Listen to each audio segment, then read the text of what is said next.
Hey, my name is Lynn Elliott. Hi, everybody. I am Director of the Food Dependency Program at Henry Olaf Counseling Center here in San Francisco.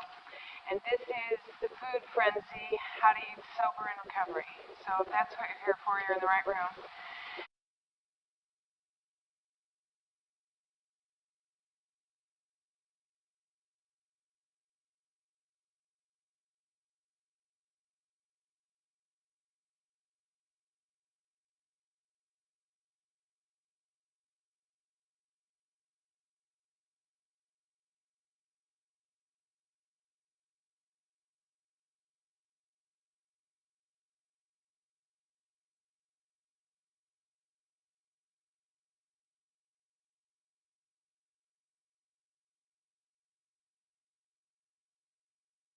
It's not all going to be bad news, is what I want to tell you. But it's not about recipes, so if you're looking for something new to do with tofu, I'm not going to tell you anything new to do with tofu. I'm also not going to make you tell me what you're doing with your food right now. There are no guards at the door. You can leave at any moment this gets to be too much. Hopefully you're going to get some validation today of what you already know intellectually and what you know intuitively about this problem. I'm going to provide you with some information, hopefully today, some of it controversial, and I'm also going to give you some resources. I have a bibliography for more reading that you can do so you can find out more about this for yourself and so you can investigate this more thoroughly. And I'm hopefully going to help you examine your own situation today and where you are at with that. And some of that may be uncomfortable, and that's okay. I guess the highest goal I would have is to assist people out of pain. I think we make a lot of judgments about people's recovery. And I really believe that a lot of the depression, a lot of the irritability, a lot of the mental confusion, a lot of the irrational thinking, a lot of the cravings that people experience in recovery are a result of their physiologic condition. And that's what we're going to talk about today. In other words, your situation, your recovery, your serenity is still dependent on what chemicals you put in your body. It's just that we've discounted that food is part of that. And we haven't looked at extensively enough how much people can still be toxic. So we talk about people's lack of surrender or willfulness as opposed to surrender, and what we may have is a tremendous ignorance on people's part of what they need to eat and why, what they need to not eat and why, and a lot of stuff about food addiction itself. I think most people know that there are a lot of people who are trying to recover and not making it today. So any treatment program probably can't claim more than 30-40% recovery rates out of treatment, even if people go to AA afterwards and have support systems and really do all the things that they're supposed to do. And all of us have seen people go back out and have seen people die. The longer you've been here, the more people you've seen. There's a place in Minnesota, in Minneapolis, called the Health Recovery Center, which is treating alcoholics and also using a nutritional approach and working with some of the things I'm going to be talking about today. And their 3.5-year study follow-up on people coming out of that program, they have better than an 80% recovery rate. Statistics are that alcoholics die at the same rate whether they get sober or not, and that's horrifying. And I think that's a large result of what people do after they stop drinking that continues the disease. And I'm saying the disease, not other diseases, but I'll get more specific about that. You know, there isn't a person in this room that doesn't know that it takes a concerted effort to get well, and it takes a lot of energy. I want to say something about my bias about this too, first of all, and that is that I believe that where people get and stay sober is in AA. That I believe that the solution to this problem is a spiritual one. I want to get that real clear because what I offer here is not some panacea or some quick remedy or a quick fix or this is the answer. I'm talking about information that people need, but there are no easy answers, there is no formula. I just believe that if a person is still toxic, it makes recovery much more difficult. You know, I can't say that if somebody is intoxicated and sitting in AA, meaning they're not getting anything out of the meeting, but they're probably getting less than somebody who's sober in that meeting. Same goes for I wouldn't try and do therapy with a drinking alcoholic, and I think we're sometimes expecting a tremendous amount out of ourselves when we're still under the influence of other chemicals, and I mean food. I believe people deserve the best chance possible, and that means you need the information about your body in particular. And I believe that people in this program don't want to just not drink. I really believe that people want to be sober and in recovery and happy, joyous, and free. And I don't think anybody would be in this room if they didn't want that. And I want to say we have a lot to learn. I have many, many, many more questions than I have answers, but I'm going to present today some of my opinions and some of the things that I have learned. The point of this whole thing, the whole purpose in my being here is that sobriety can be easier, and that this is the easier, softer way. I'm going to talk about what's special in terms of nutrition for alcoholics. I'm going to talk about why even with outlining a plan for people, a lot of times people are not able to follow through on that information. I'm going to help identify with you where you are on that continuum. I'm going to look at the steps you need to take to deal with this problem, and also to take a look at the resistance that comes up in response to it. And hopefully help people start today on a path out of the food frenzy. There's a matchmaking that I think has been long in the making, too long in the making, and it's between chemical dependency and nutritional medicine. And I'm going to talk about some of the factors that affect people's inability to stop eating, problematic eating, etc., whatever you want to call this right now.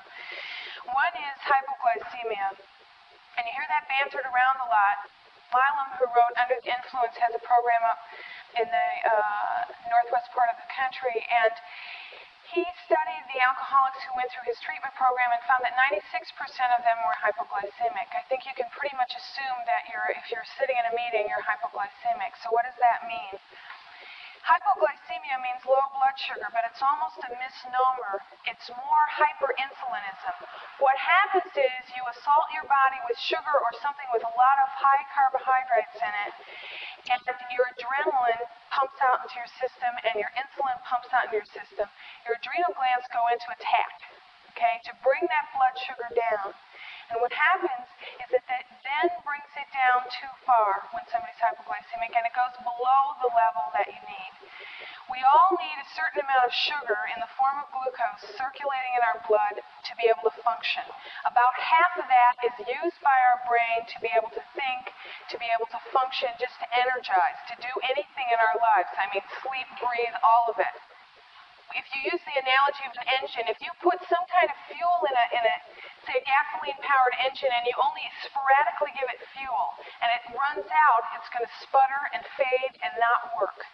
And if you're getting to the middle of the morning and you're sputtering and fading and you can't work, it's probably your hypoglycemia, and it probably has to do with you are not maintaining a steady level of glucose in your bloodstream so that you can operate on that.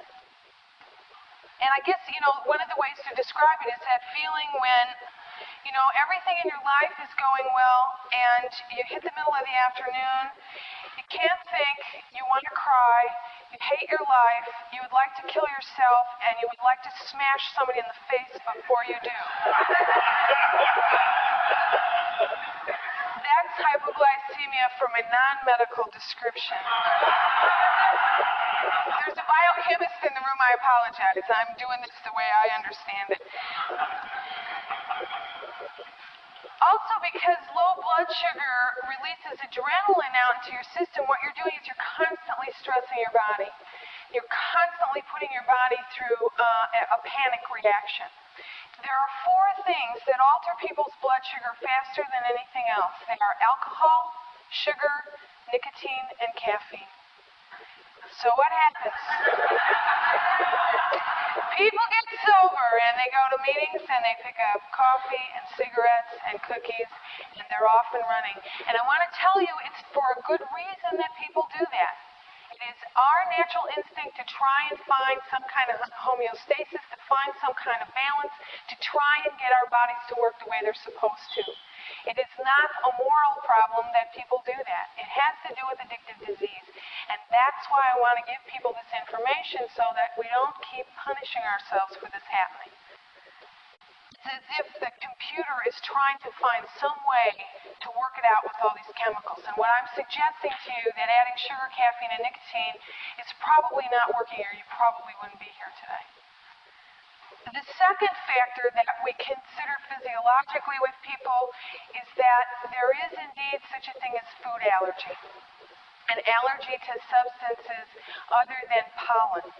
Usually when people think of allergies, they think of people break out in hives from strawberries or lobster, or they think of you inhale the pollen in the air and you get asthma or hay fever and you have that kind of reaction. The other kind of allergy that I'm talking about is where you feel better if you eat, okay? And the reason that that happens is because you have probably been taking small amounts of that substance in for years at a time. You begin to go into withdrawal, you feel badly when you do, and you want to eat to stop the withdrawal symptoms. It is once again the body is saying there is something going on here and I want this to stop.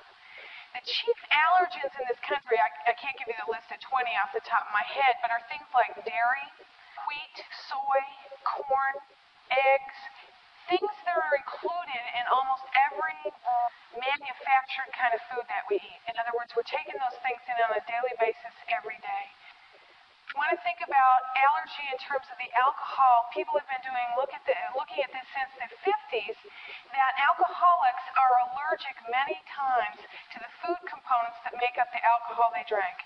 In other words, vodka drinkers are often allergic to potatoes, that a lot of people are allergic to corn, that a lot of people are allergic to sugar, a lot of people are allergic to yeast and barley and malt and all the things that went into the alcohol that they drank. The big book even talks about this as being a physical allergy. There are several different ways that you can identify the possibility of an allergy, and you're not going to be able to do a diagnosis just on the amount of simple information that I'm giving you today, but are there certain foods that you eat when you eat them you feel hungrier? Are there certain foods that are the only thing that will satisfy your hunger at a particular time? In other words, nothing else is going to do it but fill in the blank. You've all got one in your head, it rolled across the screen right now. And it's that one, food. It's a food, oftentimes, that you eat on a daily basis and you don't see it as problematic food. I'm not just talking about sugar right now, I'm talking about other kinds of foods that may be setting off people's uncontrollable eating, the inability to stop eating with a physiologic base. Oftentimes, and I hate to say this because this is, of course, how it is with alcohol, it is oftentimes people's favorite foods. You know, people are usually not reticent to give up broccoli and chicken, you know. I mean, it's oftentimes the things that you're eating on a daily basis that if I talk to somebody and I say, I think you may have an allergy to dairy, and there's a panicked look in their eye, that's probably an allergy, and the allergy has become an addiction. Just as I remember now what I was going to say, just as a lot of times in people's AA stories, you'll hear them talk about the first time they drank, they got sick, they vomited, it made them horribly ill. And they continued to drink. And that's oftentimes what we've done with the food. And the first ingestion of that food was so many years ago, who even remembers what your first reaction to it was? And you've been eating it on a daily basis since then. And you have all of the defining factors for what an addiction is. It's initially a stimulant for people. You've developed increased tolerance.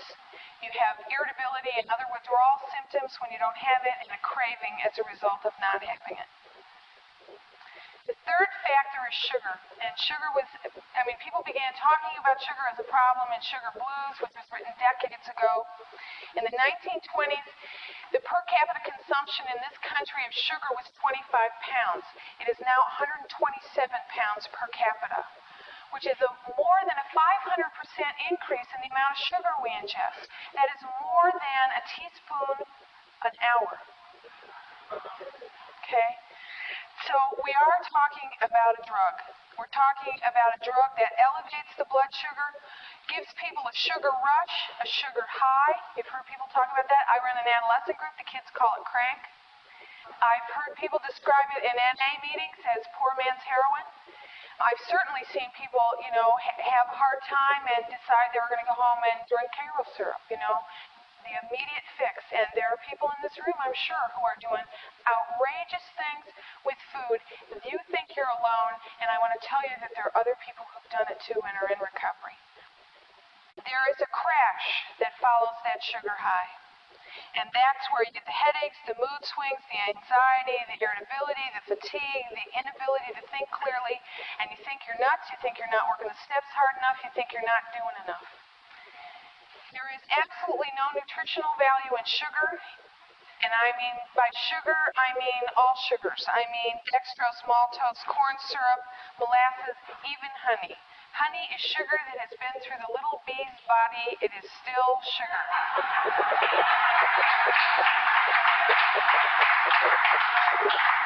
Thinking it is not sugar is denial. Okay? That's it. Honey is sugar. Okay? The other thing I want to say too is that when I talk about sugar, I probably should be more general and say white flour as well. I'm talking about pasta. I'm talking about bread. I know people are cringing. Nobody's run out the door yet. It's incredible. This is a brave group.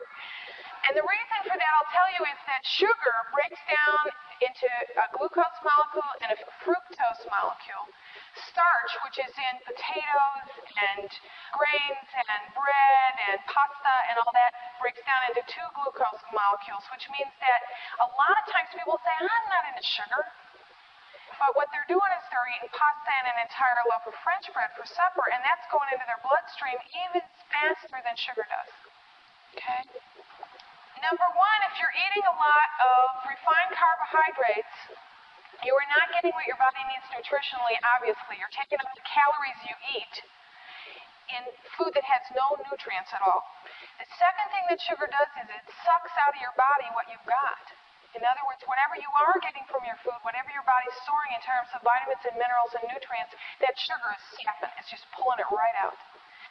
It robs the B vitamins, which have to do with energy and healing your adrenals, your brain, your nervous system. It also raises the LDLs, which are the bad cholesterol. And so really they're finding that much more than fat intake, sugar intake has a lot more to do with cholesterol in people's blood. And I think that's real interesting for people to know. But basically what we're doing is creating tremendous malnutrition. And those of us who are looking at ourselves as healthier than we've ever been, we're continuing a problem and creating more of a problem. By refined, I mean in general anything, it's basically anything white. It's anything where they've taken all the food value out of it. Anytime they've taken the husk off the grain, white rice. And generally you can say things white because potatoes are a lot of times a problem for people. And when you buy whole grain bread, you have to really know what you're doing because a lot of it, they've got some brown stuff in the bread, and it's basically white bread with brown stuff in it, you know. Whole grain is, you know, a pretty loose term out there, but refined means that they've processed it so much that whatever food value was in that food to begin with, there isn't any left. Okay? And, you know, and that's what's happening in this country. I mean, that's the direction we're moving. When you move from 25 pounds of sugar to 127 pounds of sugar, you know that they know, whoever they is out there, that we're addicted and it's making money. You know, it's beneficial in this country to be producing fast foods. They sell, people need them, people may be getting them on an hourly basis.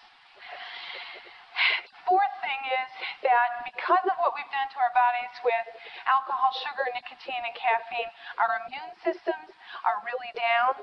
Our endocrine systems are oftentimes out of balance, damaged, weakened. Just using the example of hypoglycemia, when your adrenals are assaulted by a lot of sugar or refined carbohydrates, you shoot out adrenaline, you shoot out insulin, your blood sugar drops, your body's in a stress reaction. That is hard for your immune system to take, and it's been under that assault for years. Take a look at how many years you drank, how many years you've eaten sugar, and not much else, that kind of thing. And we have to begin to look at rebuilding. And there's no way with our recognition of AIDS at this point in the culture where we can't say we have to do whatever we can to build healthy bodies and healthy immune systems. The fifth thing is systemic Candida albicans, which people may have heard of and may not have heard of. It's a yeast infection that some people seem to have systemically, in other words, through their whole body. And what that does is a number of things. There's a list of symptoms as long as your arm, but a lot of times people who've been trying to treat other things find out that they have Candida, and that's at the root of the problem. And one of the things that Candida does is it makes people crave sugar, breads, and alcohol. And we're finding a lot of alcoholics have Candida, and that may be one of the physiologic factors that causes people to eat when they don't want to eat no matter what. It's horrendously powerful. Some of the predisposing factors are people who've taken a lot of treatment with antibiotics. If you had a lot of infections when you were a kid and have taken a lot of antibiotics, women who've been pregnant, people who've been on cortisone and prednisone. A lot of times one of the symptoms is being real aggravated by smoke or perfume around you in the atmosphere. And just seeing symptoms that can be, kind of the range of things you see with also, a lot of the symptoms overlap with food allergy and hypoglycemia. And all of these things seem to potentiate each other, which means sometimes if you have 2 or 3 of them going on at the same time, they're kind of stacked on top of each other. And you have to begin to pull out those blocks and figure out what's going on. The other thing that we're seeing more and more of, I'm going to get to the solutions. I'm talking about the problem now, okay? Everybody's sinking lower and lower. There's a flip side to this. I didn't just come here with, a death knell. The other thing that we're seeing more and more in people is chemical sensitivities, that people are environmentally ill, which means they're reacting to things in their environment that they are surrounded by, particularly hydrocarbons, petrochemicals. The chemicals in our environment we were not designed to be able to handle. People who get immediately depressed after they put gasoline in their car but maybe have not connected that yet, and have not watched that maybe when they're out in traffic they have more trouble, or they put a new rug in their house and they're suddenly terribly depressed because of the formaldehyde in the carpeting. Things like that. Beginning to uncover these things is really essential. I also think, and this is kind of my own theory, borne out by some experience in observing other people, is that there seem to be people who are pretty much carbohydrate intolerant. In other words, they don't do very well even with whole grains, with nuts, with beans, with things like that. Trying to be macrobiotic is a great idea, but it doesn't work. And I don't know what all that is yet. We're beginning to have people talk about maybe there are some of us who have not evolved to be able to handle the later developed foods. In other words, we were hunters and gatherers, and we ate meat and vegetables and fruit, and maybe there's some of us that's what we're designed to eat, and that's all that works for us. That there is some metabolic reason why we don't handle this as well as other people do. The radical idea I have to present today is that food addiction, that food dependency, is chemical dependency. That this is not just a behavioral addiction. That we don't talk about that alcohol and drugs being the real stuff, and then with food you should somehow be able to manage that. In this country we have such an aversion to fat. We have such an aversion to people who are out of control, especially people who are alcoholics and addicts. Really hate people who are out of control.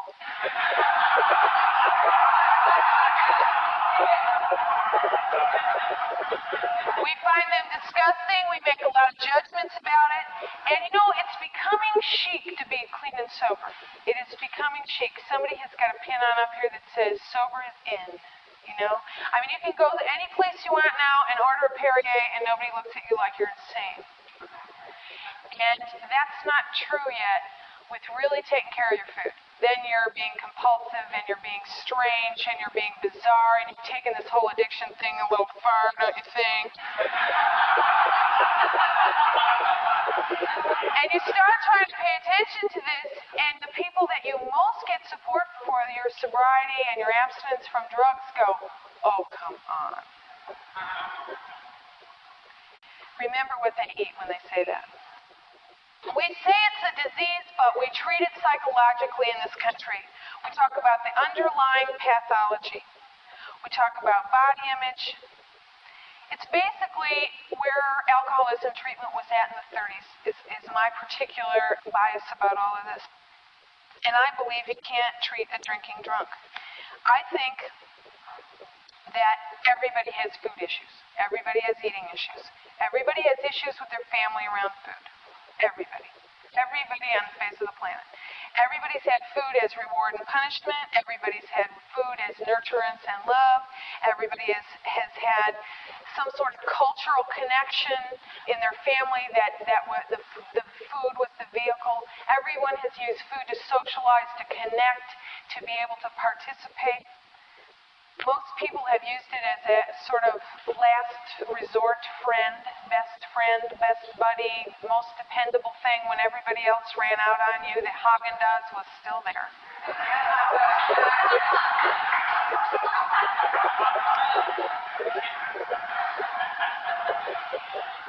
And I think, it's like I wish I could get Bill Wilson back to talk about it, because what you hear is, the party line sometimes is that the big book says it's okay to eat sugar. Living Sober says it's okay to eat sugar. Well, if we paid attention to what was true in the 30s, there would still be a lot of people dying of infections because they refused to use antibiotics.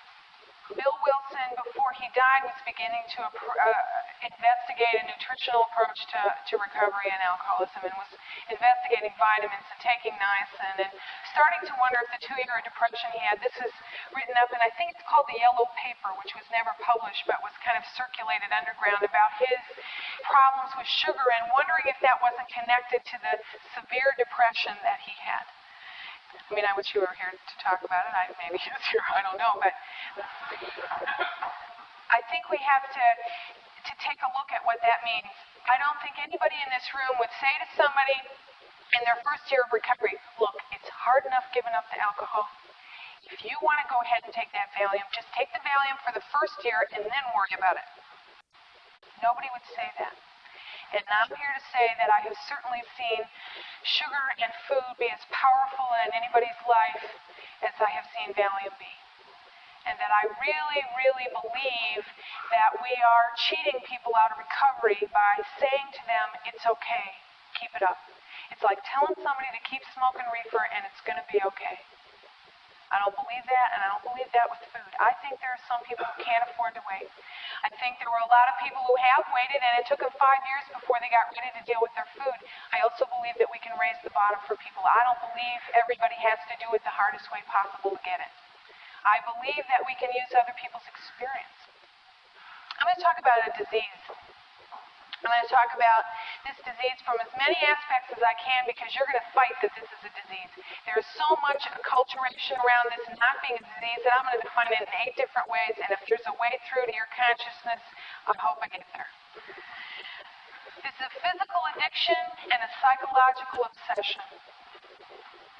It is primary, which means it is not secondary to some other process. In other words, this is the problem. Not that it's a symptom of some psychiatric problem you have. It is progressive. In other words, there are symptoms that you can describe as people go along in the progression of the disease. It is chronic, which means that it's not acute like a cold. It'll go away. If you've got it, it ain't going away. I'm sorry, that's the bad news. It is relapsable, which means that people slip, and people slip a lot with food. It's also terminal. I have seen people die of this disease, and not just people dying of obesity, although that happens. There are people in AA dying of their bulimia, dying of their anorexia. There are people who you would never know have a problem with food. They don't look like a compulsive overeater. As far as I'm concerned, the disease is eating accompanied by guilt. If you have guilt when you eat, you probably have this problem. And that's making more people wiggle than were even wiggling before.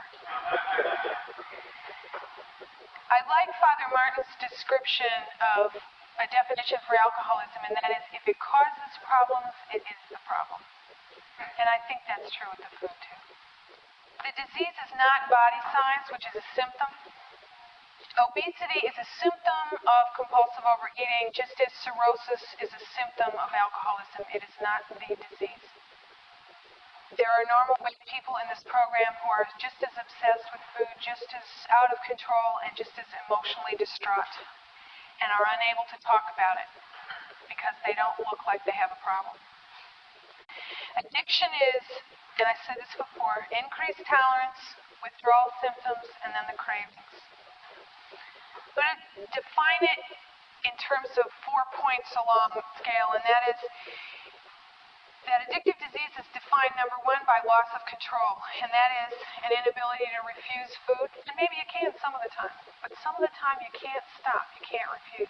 Somebody was telling me at the beginning of this that it's just like when they had a sale on gin at the store. If they have a sale on ice cream at Safeway, he's bought the ice cream.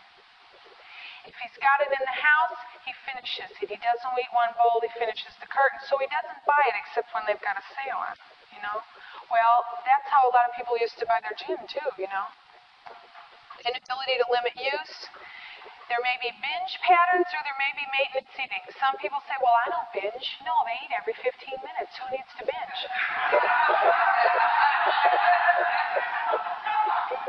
And there are people who only binge occasionally, but when they do, what are the consequences? What are the results? It's the same.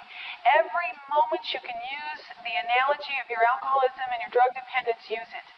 There are almost no differences, and I'll get to some of what they are, but there are very few. Loss of control, as far as I'm concerned, are unsuccessful diets. And sometimes it's inability to stop the control. Some people, I believe, start trying to control their eating either by starving themselves, by vomiting, by using laxatives, whatever, and they're unable to stop that, and that is part of this disease as well. They're not able to stop the vomiting or the laxative abuse or the ipecac or whatever it is. There's drug compulsion, which means persistent or episodic, once in a while, cravings or compulsions. Compulsive use despite absence of euphoria. In other words, you're still using the food, but it's not working anymore. It's not working out. It's not helping. It doesn't make you feel better. You're feeling worse. There's a fear of being without the food or a fear of keeping it in the house. People carrying it everywhere. You got it in your purse. You got it in your car. You got it every place you can think of. 4 people just looked at their purse. I want you to know that. There's compulsion to use other drugs, especially alcohol, because alcohol is sugar in its fastest form. It goes into your bloodstream from the moment it hits your mouth. It's already going into your bloodstream. And we wonder why so many people go out and get loaded. We wonder why so many people go out and get drunk. Okay, so we have loss of control, drug compulsion. Third is continued use despite adverse consequences. In other words, you're watching it happen. You're watching it happen, you're seeing what's happening medically. Maybe you're getting overweight, you've got problems with your blood pressure, people are vomiting, their throats are bleeding, their electrolytes are out of balance, they're irritable, they're anxious, they're suicidal, and they continue to use. Socially, it may be affecting them financially. I mean, people can spend a horrendous amount of money on food a day. It can be more expensive than the alcohol and drugs ever were, especially if somebody was partially supplying some of your alcohol and drugs. Usually people are buying their own food. It certainly can affect relationships. It becomes a real battleground around the food. I've seen it affect people legally. There's a lot of shoplifting with food. And it certainly affects people's ability to work. And the fourth factor is that there's denial. And I guess that's why I'm so touched by so many people being here today, that however much denial you have, you brought it with you today to deal with it. And I really believe that the healthy part of this always wins. But we deny that the problem exists. We deny the seriousness of the adverse consequences. In other words, it's not that bad yet, or it's not as bad as hoo-hoo over there, you know. I mean, you can always find somebody who weighs 400 pounds. There is always somebody worse. There was always somebody who drank worse, too. There was always somebody who drank worse. So how bad does it have to get is the question. And people get defensive in response to questions. Go to an AA meeting where somebody's crying and upset in the meeting, where everybody else is asking them, are they working the steps? Have they got a sponsor? How many of the meetings are they going to? Walk up and ask them how much sugar they're eating. And see their face. Okay. If you all have a piece of paper, I'm going to ask you some questions. This is not for me. This is for you. Nobody else ever has to see this. This is for your own information. Question number 1.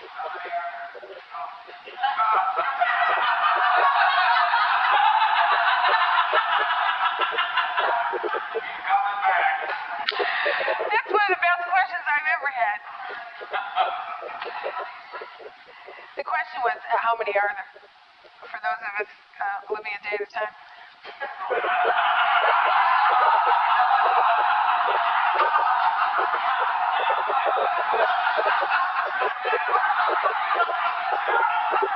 I got it. I understand. From my heart, I understand. Do you eat when you're not hungry? Do you eat when you're not hungry? You will probably go deaf on about half of these questions. I'll repeat them all.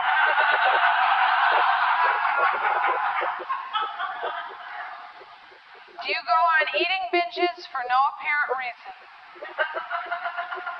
In other words, it's not because you broke up. It's not because you wrecked your car. Got it. 3, do you have feelings of guilt or remorse after overeating or eating? Do you give too much time and thought to food? 4 was, do you give too much time and thought to food? Yeah, 3 is, do you have feelings of guilt and remorse after eating? 5, do you look forward with pleasure and anticipation to the moments when you can eat alone?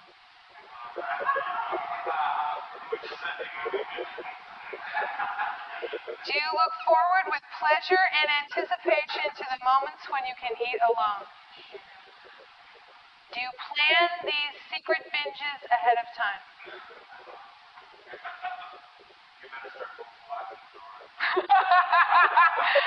No, we're not going to lock the door. Remember, you're always in the right place at the right time. Do you eat sensibly before others and make up for it alone?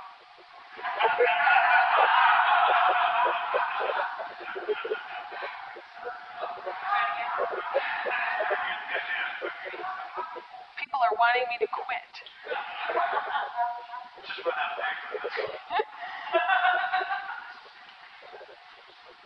Is your weight affecting the way you live your life?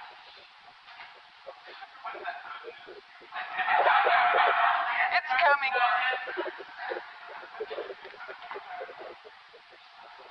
And actually, this is part of it.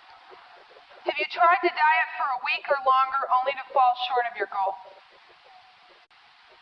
That one is, have you tried to diet for a week or longer only to fall short of your goal? In other words, it didn't work.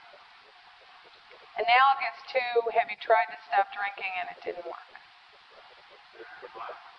I said an analogy would be, have you tried to stop drinking for a week? You know, this is, have you tried to stop eating the way you eat now for a week and it didn't work? 10, do you resent the advice of others who tell you to use a little willpower to stop overeating?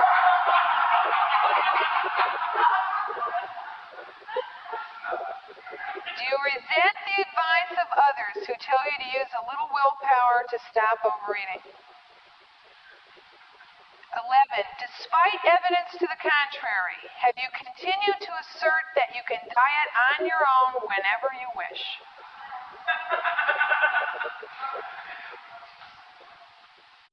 Do you crave to eat at a definite time, day or night, other than mealtime? Do you crave to eat at a particular time, day or night, other than mealtime? Only a couple more questions here. Only 3 more. Do you eat to escape from worries or trouble? Has a physician ever treated you for overweight or underweight or bulimia, anorexia? And 15, does your food obsession make you or others unhappy? Does your food obsession make you or others unhappy? If you answered yes to 3 or more, it is probable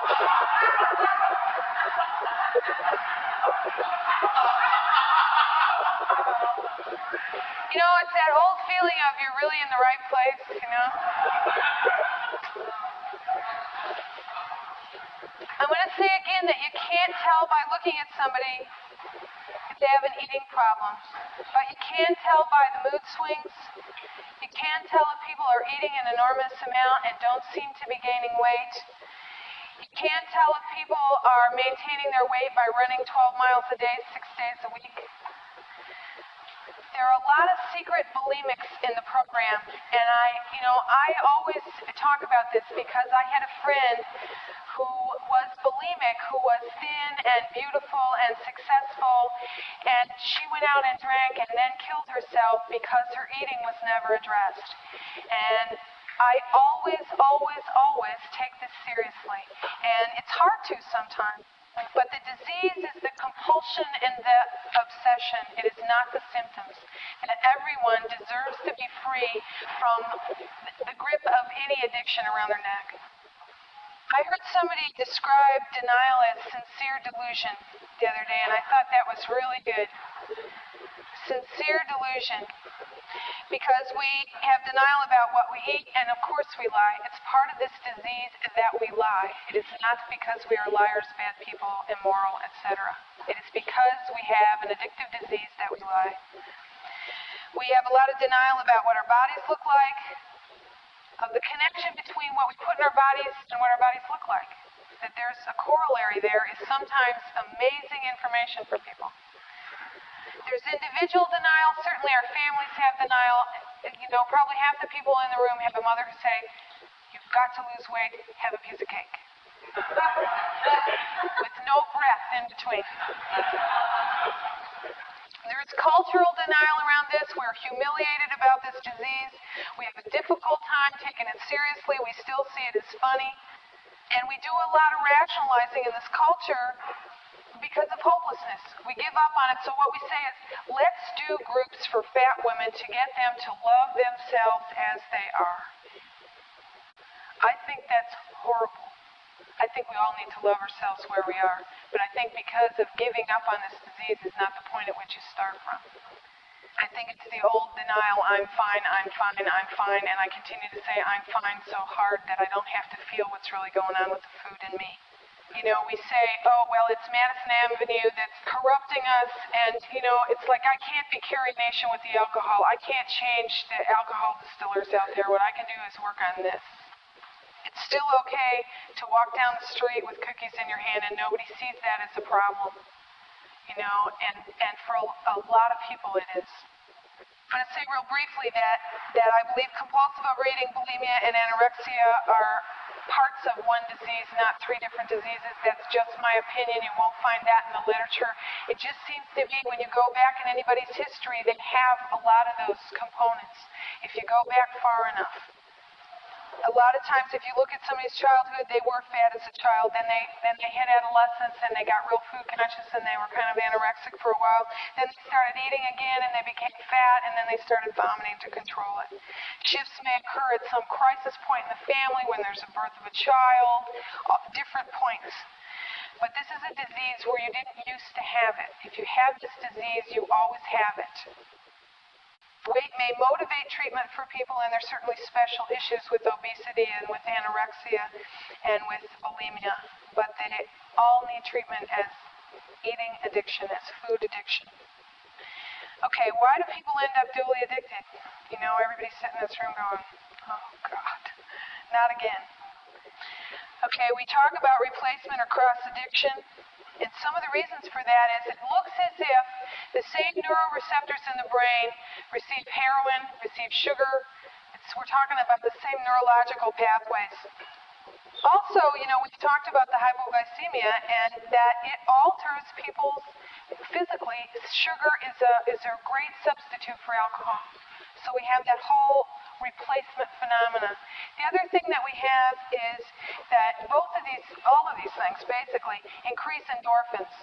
And the research looks like maybe alcoholics and addicts don't produce the kind of endorphins that other people do on the natch. So we're trying to, we're trying to come up. We're trying to come up to normal. And that, once again, we've found something that we think is going to do it, only it wears out. It doesn't work anymore. Second is that a lot of us grew up in families that ate and drank at each other. dysfunctional families where there wasn't a lot of consciousness about what was appropriate to eat. There wasn't a lot of caretaking from parents who were addicted themselves, so nobody ever really learned what was good for them nutritionally, and they ate a lot of junk. And that's not true in everybody's family, but that would be a high percentage, I would bet, that there's a lot of sugar. There's a program in Georgia that treats eating disorders, the FACE program, an outpatient program, and they, of their clients who are compulsive overeaters, 98% have an alcoholic parent or an alcoholic grandparent. I don't think we're talking about a different family disease. I think we're talking about the other part of the family disease. I used to see this when I worked at the VA hospital, and I was working mostly with men, alcoholics, and addicts, and their spouses would come in, and they were all obese or anorexic looking. That we're talking about this goes on in families, and that this looks to be hereditary, and this looks to be like the alcoholism. You know, it also, has issues in family like things like control. There's obviously all kinds of sexual stuff tied up in food and control of sexuality, all of that. Acting out behavior around the food. As a drug, it's the most readily available. Absolutely the most readily available. When we were little bitty kids and things got nutsy at home, there was always a cookie jar before there was Valium on the shelf or before there was a liquor cabinet to get into. And I think for a lot of people, what we're really talking about is that we're getting down to the mother addiction. We're talking about the addiction that started before the alcohol, that before the drugs, and maybe predisposed us to both of those. And I think what's hard about this is that we haven't considered that a lot of times people say, well, I picked up a substitute, and it may not be a substitute. It may be that we're going back to the primary addiction. Okay, similarities and differences. This is chemical dependency. That's a similarity. And that the solution is abstinence is also the same. If diets don't work, or nobody would be in this room. There wouldn't be anybody who showed up for this workshop. There are particular foods that set you off. They're going to set you off if you do without them for 6 months and then you eat them again. There are probably people in this room that have done without sugar for periods of time and ended up back at the gate again. It's not about weight loss or gain, but it's about the insanity and the compulsion and the disruption of life, which is what any addiction is about. Whether it's gambling or sexual addiction or relationships or on and on and on. As I said before, it's primary, chronic, progressive, relapsable, terminal, and treatable. And it's also a drug in the sense that it's sedative for people and it's stimulant for people. It serves both functions a lot of times. The difference is it is not just one surrender, it is multiple surrenders, and that scares people to death. It is not the static kind of thing that if I never have to take another drink, it's not true with food. There's a saying in the program that a lot of you have heard already probably, that in AA you put the tiger in the cage. In OA, what you do, in Overeaters Anonymous, what you do is you take the tiger out of the cage and take it for a walk 3 times a day. It is different in that sense. I think it's also different in that a lot of times for people the last is the hardest. All the anger that we didn't get out about having to get clean and sober comes out around the food. All that why me and how come and this isn't fair, and that's true. It's not. It's real hard for people to buy the disease concept with this one because they don't want it. Real hard. And also we've continually heard, if you sort of get these factors, if you deal with your relationship with your mother, then somehow the food will magically go away. Well, it doesn't work that way for drugs and alcohol, and it doesn't work that way for chocolate chip cookies either. I think for people too, it's also the level of humiliation around this is even greater than it is around alcohol. There's something glamorous and racy about being an alcoholic and an addict and having great stories to tell about it. Throwing up 4 times a day in a gas station washroom, eating out of garbage can, the kind of things that people progress to, nobody wants to talk about. People don't want to talk about the fact that they abuse their kids on sugar. That here they are clean and sober and they're still beating the shit out of their kids because they're still toxic, they're still sick. People hate OA. people hate OA. They hate OA. Well, I'm going to talk about that a little bit too. One of the things I want to say about it is that AA is 51 years old, OA is 26 years old. Okay, so we're a generation behind in terms of eating disorders, at least a generation behind. The other thing I think is that a real base of this that makes it different is that this addiction started earlier for people, and I think some intuitive part of people is scared about dealing with that early stuff. The early memories that come up when people start eating, I think, scare them. And what's true is that this program and the steps of this program and the people in this program can get you through anything, including whatever comes up a day at a time when you stop eating. Okay, what to do? Number one, anybody who's in this program should be eliminating sugar, white flour, and caffeine without a doubt.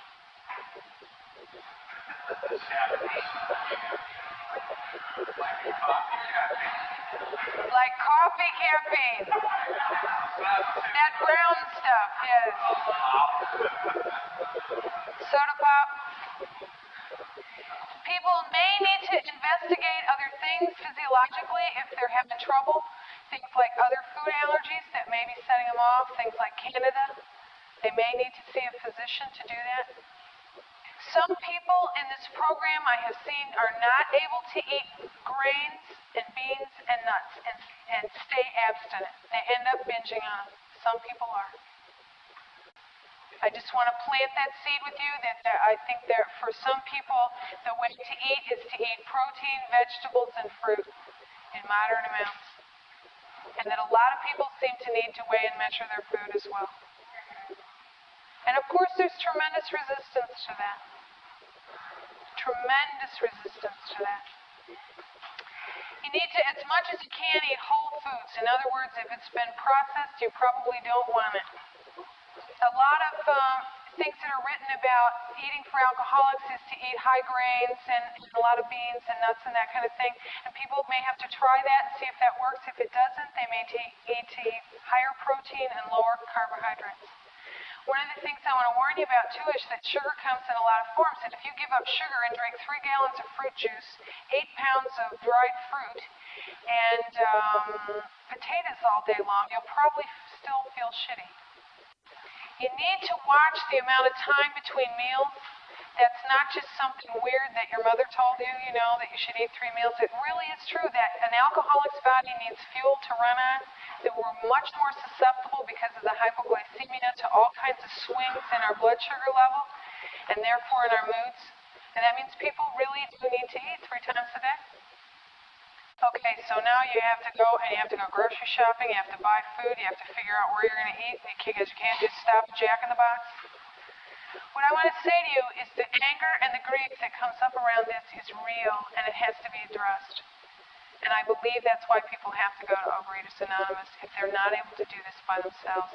And I doubt there are very many people who can do this by themselves, or you probably wouldn't be in this room.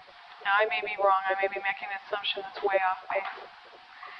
But the anger and the rage around having to do this has to be addressed, because if you just try and squash it, it will come back and you will eat again. And if you're going to do it, you might as well do it all the way. There's a lot of grief around this. There is a tremendous amount of sadness around this, and people need to go through the stages of grieving the loss of what has often been the first comfort they sought. In terms of vitamins and minerals, people need supplementation. A good place to start, Donald Mann in his book recommends a multivitamin, a multimineral, at least 2 grams of vitamin C, 400 units, 2 grams, 2,000 milligrams.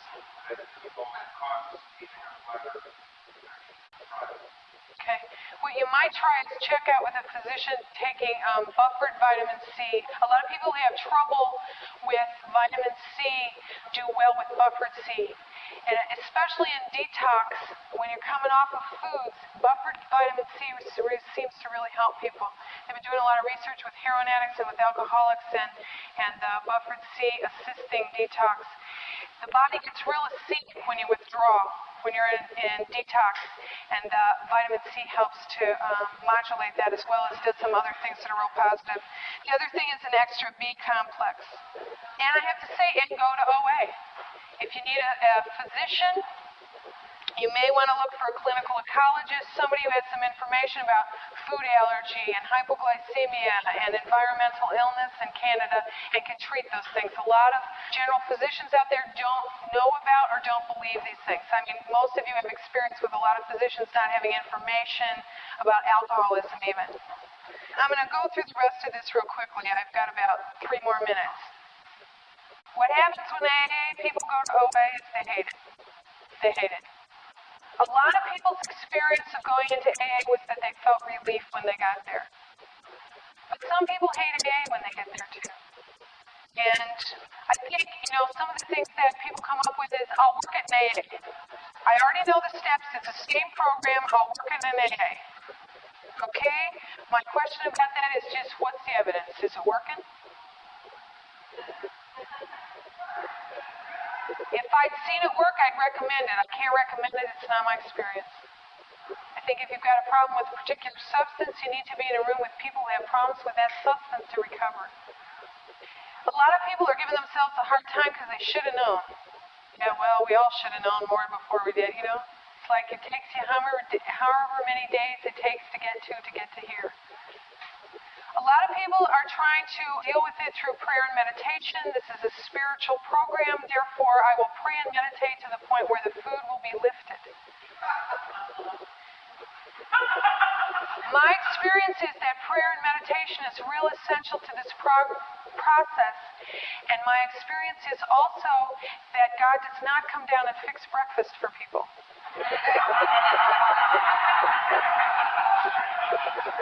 That you have to do the footwork, And that's the good news. You think I'm giving you the bad news. I'm giving you the good news. A lot of people in AA have trouble with OA because, don't tell me it's a day at a time. I know you mean for the rest of my life.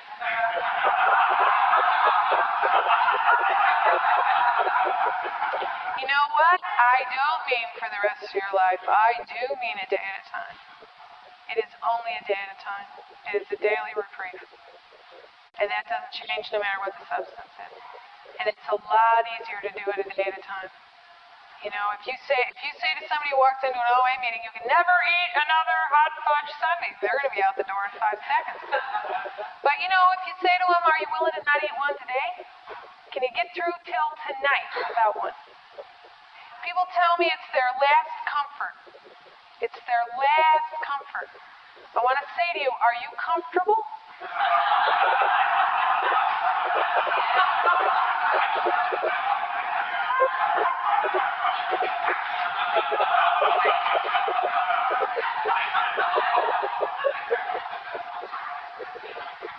I really believe that some part of us, that there's an intuitive part of it that is scared, and that's it.